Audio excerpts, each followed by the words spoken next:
What's up, guys? Thanks for checking out the channel, watching the video. Today, we are saying goodbye to an old friend. My old KitchenAid that I've had for 20-something years. His name is Parker. I'll explain that at the end. But anyway, I'm getting rid of Parker. I'm going to upgrade. I got a really amazing deal on a 600 series KitchenAid. So we're going to undo the unboxing and we're going to try it a little bit and see how it goes. He's a lot more powerful than Parker is. But Parker's been a great mixer. In everything that I've had, KitchenAid has been awesome.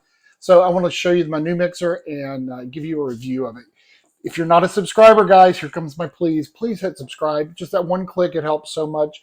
We are trying to get to that 1,000 mark. So please hit subscribe while you're here. Just do it right now while you're waiting. But anyway, guys, here comes my unboxing and reviewing of the new mixer that's going to replace Parker. So sorry I'm wearing a hat, but Papa needs a haircut. All right, guys, here it is. This is my KitchenAid mixer that came from HSN. Ironically, HSN is now, their distribution center is in Piney Flats, Tennessee, which is right around the corner where I used to live. It used to be I'm not going to think of it, Finger Hut supply place, but now it's HSN. So let's open this guy up and see what we got. Excuse me, I got a frog in my throat.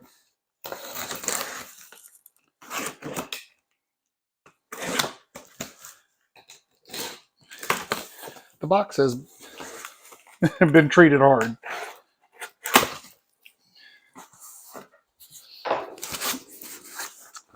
All right, first of all, it has our HSN information on here for returns. We'll stick that to the side.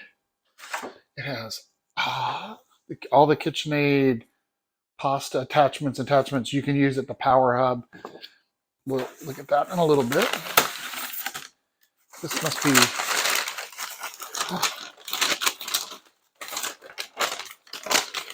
part of the splatter shield. Yes, indeed. Oh my gosh, he's big. Okay, I think I'm going to do this way. And he's heavy.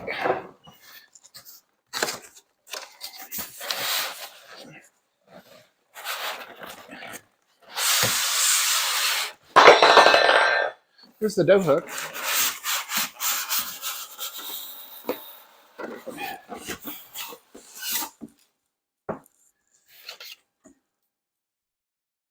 Something hand wash only, which is just stuck in the box.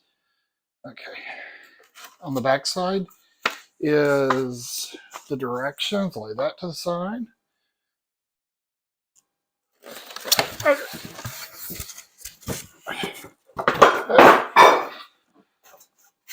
And I'll take that piece of styrofoam off.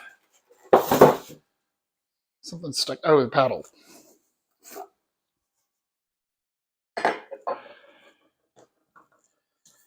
All right. So this one did come with two paddles. Came with the spatula paddle and the traditional paddle. It has the whisk attachment. And the cord. It's all wrapped up. And this one doesn't have the tilt head. This one has the raising and lowering.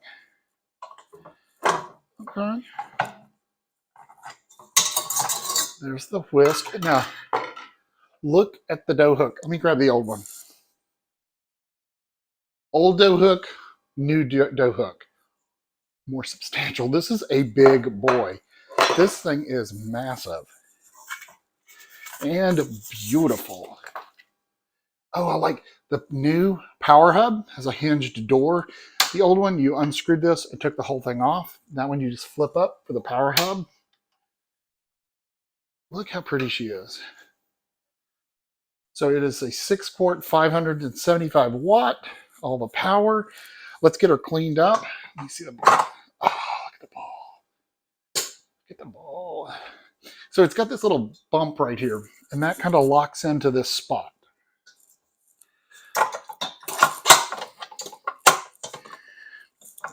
Of course, I'm doing it backwards, so I should do it that way. I'm going to get the hang of it. There you go. Look how nice. Yes, indeed. All right, guys, I'm gonna get her cleaned up, put in her happy new home, and take her for some test drives. First thing we're gonna do, so the mixing bowl, well, what's the easiest way? You hook the pointy things in and push down till it locks. So again, up, down, etc. So we're just gonna make a white cake mix. So this has got our 1 1/4 cups of water, half a cup of oil, and 4 egg whites. We're gonna make a white cake mix. Put that in.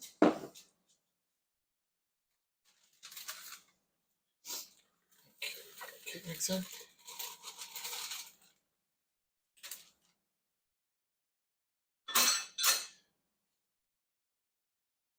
So we doesn't really tell us which one of these guys to use.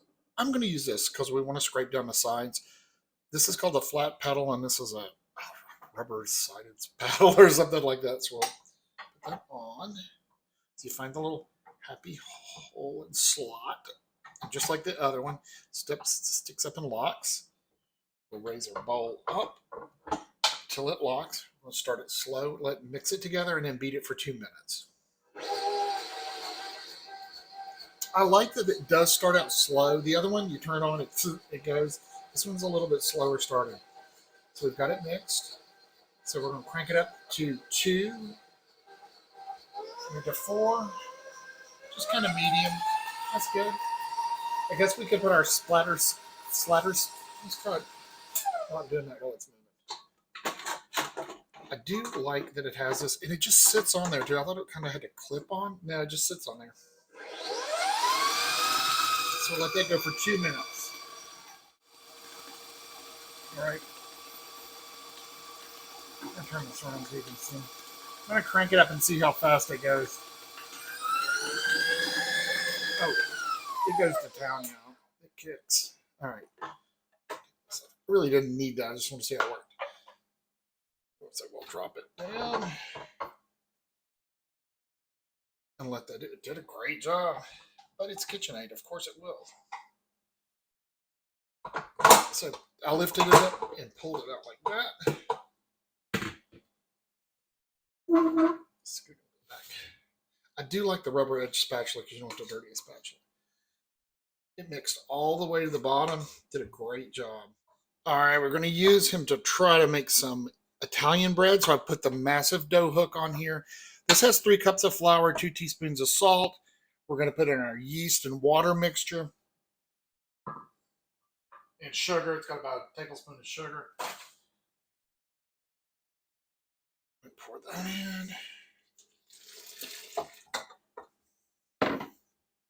Let's put our handy dandy splatter. I don't know if I can use that with this. Can you?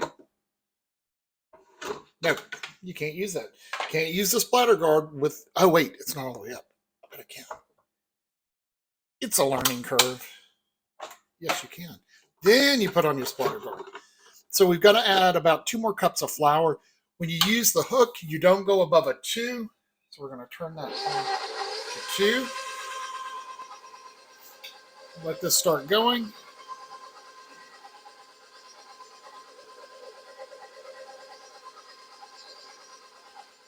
It's to add about 2 more cups of flour.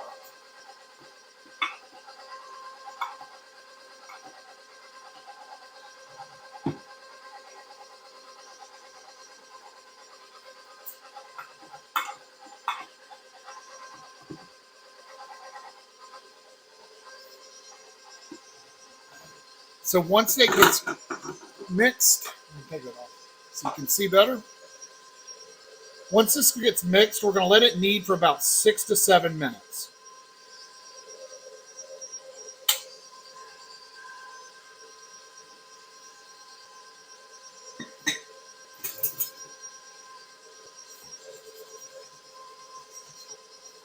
I guess I don't need to do that. It'll pull off.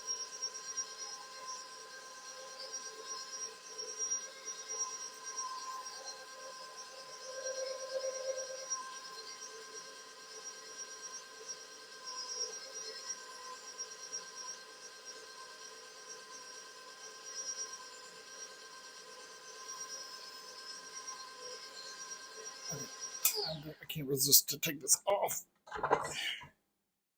This flour stuck around the edge is killing me. Incorporate that a little bit.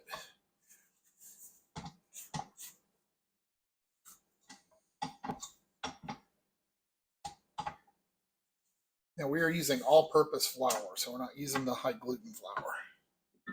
All right, there we go. Help it along a little bit. All right, let it run for about 6 to 8 minutes.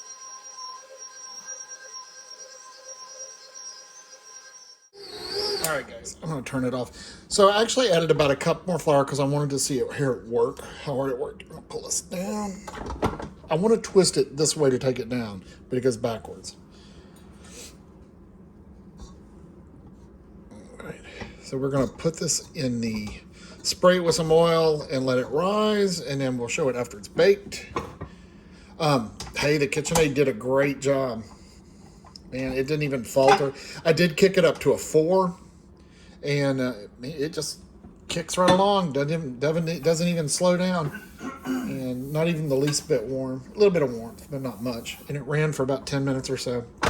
But that's what our dough looks like. All right, my last experiment. I keep wanting to try to lift the lid like I had on my old one, but is going to be an egg white. So I'm just going to do one egg white because a bunch of egg whites would be easy, but one seems to me like there wouldn't be enough in here. So let's try to whip one egg white. Now the egg white is room temperature. I don't know, there's not much egg white in there. Let's see if it will do it. So we'll put our whisk in. I'll be shocked. Huh?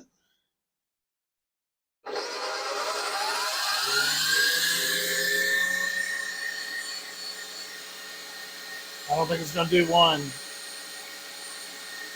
Oh, maybe it will. Just not deep enough. Useful bit of information. After reading the directions, this little screw right here rotates, and it raises and lowers this level of the bed for the mixing bowl. If you turn it counterclockwise, it raises it. Clockwise, it lowers it. So I adjusted it, and it works fine. All right, so let's add another egg white. That's 2. I didn't think 1 would be enough. Let's hope I don't get shell in it or egg yolk. Almost. Let's see if 2 is enough. Yeah, I bet 2 does it. Yeah, 2's, well.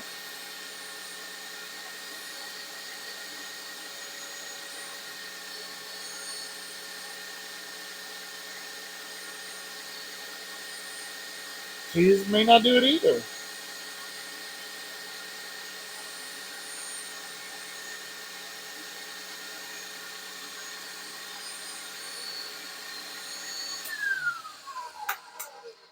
So 3, maybe 3 eggs. That's where a hand mixer would come in handy to do egg yolks to me. Up there.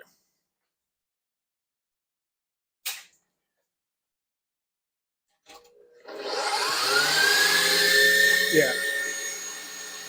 Yeah, now we're getting some fluff in there.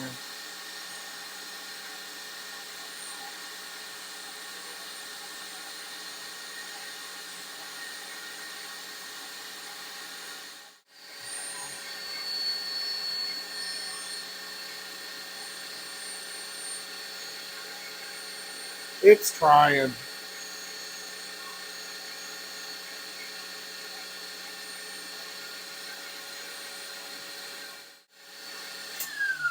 Yeah, it didn't.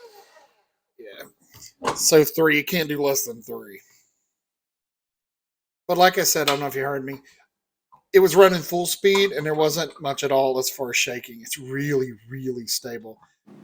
A little bit about cost. Most of the time, they run about $479, $499, $500, $450. Like I said, I got mine on HSN at $349, which is a steal with free shipping, with tax and everything. I want to say it's like $385, around in there. The KitchenAid Professional 600 series. What's my bottom line? It's a KitchenAid. It's a great product. We know KitchenAid has good products. It's going to last for years. Is it worth $600? Is it worth $500? If you're going to use it that much, $350 I think was a steal on it. I was very, very happy with it. Happy with the upgrade. It's a great mixer, guys. That's my review. I mean, I love it. And there are so many attachments for the Power Hub. I mean, pasta hold. This thing that came with it, oh my goodness. It has sausage makers, meat grinders, which I actually have. The old attachments fit this Power Hub, so I'm just keeping those. So we have the grinder, which I actually use quite a bit. We have a slicer that'll fit it. There's a juicer. There's a citrus juicer. There's a shred, like a julienner, a spiral cutter. There's a sheet cutter, like for cucumbers and sushi. There's a chopper. There's a shredder. There's an ice cream maker. There's a chocolate thing that melts chocolate. I guess you heat water or something, and you got a ton of pasta attachments.